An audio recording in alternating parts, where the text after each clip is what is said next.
தீபங்கள் பேசும் இது கார்த்திகை மாசம், மணிகள் போலவே அசைந்து ஆடுதே தீபமே. அது காலங்காலமாய் காதல் கவிதைகள் பாடுமே.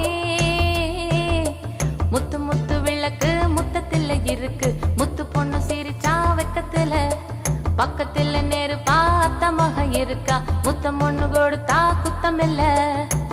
தீபங்கள் பேசும் இது கார்த்திகை மாசம், மணிகள் போலவே அசைந்து ஆடுதே தீபமே. அது காலங்காலமாய் காதல் கவிதைகள் பாடுமே. முத்து முத்து விளக்கு முத்தத்தில் இருக்கு, முத்து பொண்ணு சிரிச்சா வெக்கத்துல, பக்கத்துல நெருப்பா அத்தமாக இருக்கா, முத்தம் ஒண்ணு கொடுத்தா குத்தமில்ல.